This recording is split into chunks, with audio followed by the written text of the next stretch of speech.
साहब आपके ख्याल में कौसर साहब भी सही बात कर रहे हैं, वो भी एआई फुटेजेस के शिकार हो गए? क्योंकि इनको भी रुकावट नजर आई है रास्ते। देखिए, मुझसे सवाल है ये, 2 करोड़, ये मुझसे सवाल है। जी जी जी जी धामरा साहब। देखिए बादामी साहब, पहली बात तो मैं वो जो पीएमएल-एन के जो दोस्त कह रहे हैं कि मैं समझा नहीं सका, मैं तो कह रहा हूं कि कहां पर रुकावट ऐसी हुई जिसमें इन्होंने फील किया कि ये स्पेशली हमारे लिए है, वो बता नहीं सक रहे हैं। दूसरी बात, इन्होंने कहा कि डिप्टी कमिश्नर ने पहले हमें परमिशन दी। इन्होंने कहा कि पहले डिप्टी कमिश्नर ने हमें परमिशन दी। अब ये लाइव प्रोग्राम है, पूरी कौम देख रही है। मैं इनसे मांग रहा हूं कि डिप्टी कमिश्नर ने जो आपको इजाजतनामा दिया उसकी कैंसिलेशन कॉपी कहां है? क्या वो इजाजतनामा कैंसिल हुआ? और क्या उसमें ये कंडीशन नहीं थी कि आप ग्राउंड में जलसा करेंगे, रोड पे नहीं करेंगे? नंबर एक बात। नहीं, लेकिन धामरा साहब वो ये कह रहे हैं, वो ये नहीं कह रहे कि आपने जलसे की इजाजतनामा कैंसिल कर दिया, वो ये नहीं कह रहे। वो कह रहे हैं इजाजत दी लेकिन जलसा करने नहीं दिया और जलसा का को टेक ओवर कर लिया, शेलिंग हो गई वहां पे, ये कह रहे हैं। दामरा साहब से एक सिंपल सा खाली नुक्ता लेने का जवाब दे दें। धामरा साहब मुझे अगर 30 सेकंड की इजाजत दे दें, वो इसी पे जवाब दे दें। अगर आप जवाब दे दें।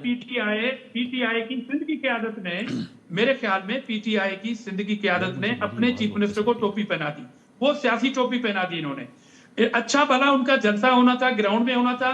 डिप्टी कमिश्नर जो सूबाई हुकूमत के जो डोमेन में चीज थी वो दे दी। मैं अगेन कह रहा हूं कि ये ग्राउंड जो है वो सूबाई हुकूमत के डोमेन में नहीं है। अगेन कह रहा हूं, ये पूरी कौम को समझना चाहिए। और दूसरी बात, नहीं तो आपकी तरफ से इस ग्राउंड में जलसा करने की इजाजत थी कि नहीं थी धामरा साहब? नहीं, विफाक की तरफ से। मैं कह रहा हूं 1 करोड़ का जलसा होना था आपका। मैं कह रहा हूं 1 करोड़ लोगों का जलसा होना था। हमें क्या, हमें इससे सरोकार क्या है? मगर आपने खिलाफ वर्जी की। दरअसल पीटीआई में वो जो 2% संजीदा और सियासी लोग जो कोशिश कर रहे हैं पीटीआई को पॉलिटिकल ट्रैक पे लाने के लिए, उनकी शिकस्त हुई पीटीआई के अंदर। और 98% जो इंतशारी ज़हनियत लोग हैं पीटीआई के, वो जीत गए। धामरा साहब एक क्विक क्वेश्चन, आप ये कह रहे हैं कि आप ये कह रहे हैं, क्या आप ये कह रहे हैं सर 2% है, 98% इंतशारी ज़हनियत की फतेह हुई है। और बड़ा रिस्वा किया मेरे सूबे पे पीटीआई की सूबाई क़यादत ने, सिंध की तंजीम ने अपने। धामरा साहब सवाल सुन लें, आप कह रहे हैं कोई शेलिंग नहीं हुई पीटीआई की किसी प्रोग्राम में, या हुई है?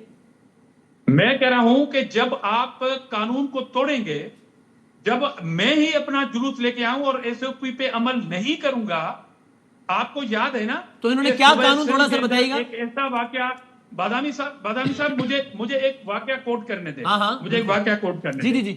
एक वाकया हुआ था, चीफ मिनिस्टर पंजाब जो सिटिंग है मरियम नवाज साहबा उस वक्त नहीं थी, वो कराची में आई थी। रात को 4 बजे उसके होटल का दरवाजा तोड़ा गया था। फेडरल में हुकूमत कौन कर रहा था? या तो आप तस्लीम करेंगे आपने करवाया था। तस्लीम करें ना। तो बिलावल भुट्टो जरदारी साहब ने उस वक्त भी बड़ा शदीद एहतजाज किया था। और नेशनल असेंबली में पीएमएल-एन के अराकीन से ज्यादा सख्त जबान में बिलावल भुट्टो जरदारी साहब ने तनकीद की। देखें, हमने अगर इज्जत की, टोपी पहनाई और हमने पूरा प्रोटोकॉल दिया, हैदराबाद में दिया।